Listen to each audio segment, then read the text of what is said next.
Taasisi ya The Desk and Chair Foundation imekuwa ikitoa vifaa visaidizi baby walker kwa watoto wanaozaliwa na changamoto ya ulemavu wa viungo. Mpaka sasa watoto zaidi ya 30 wameshapewa vifaa hivyo. Vifaa hivyo vimekuwa msaada mkubwa kwa watoto hao kwa kuwasaidia kufanya mazoezi na kupumzika kwa kukaa baada ya kulala na kubebwa mgongoni kwa muda mrefu. Wazazi wa watoto hao walikuwa na haya ya kusema. Kwa majina naitwa Afisa Mzamiru, natokea Malimbe, Mwanza. Nina changamoto ya mwanangu ya Faisali Mpaya Mzamiru.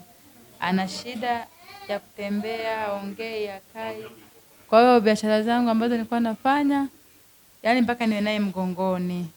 Uweze kumwachia mtu, ukimwacha pale lazima umlaze tu masaa yote. Kwa hiyo hapa nafurahi sana na nimepata kiti. Kwa hiyo nitakuwa namkalisha chini kwenye kiti chake, nafanya shughuli zangu hizo za biashara zangu, namfulia nguo zake. Kwa kweli nashukuru sana, hii kampuni imenisaidia sana. Kwa hiyo nashukuru mno mno mno mno mno. Ni kitu ambacho nimefurahi sana kwa sababu huyu mzee amenisaidia vitu vingi mno. Sasa hiki kiti nilikuwa nakiwaza kwa sababu gani sifanyi biashara kwa maana na kana nimembeba mpaka siku inauma.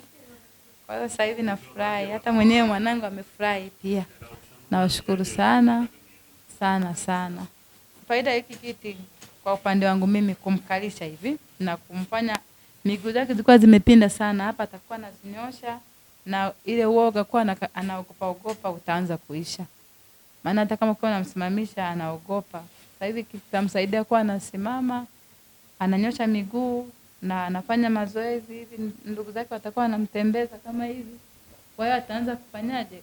Kupunguza ule uoga ule ambao ulikuwa unamsumbua. Fadhili aliyetoa Mungu ambariki kwa kweli. Nashukuru sana sana. Japokuwa bado mambo ya mwanangu hajakaa sawa, azidi tu kunisaidia, ila nashukuru sana sana. Ni vingi sana ambavyo nimeshasaidiwa. Vingi sana siwezi kuvielezea.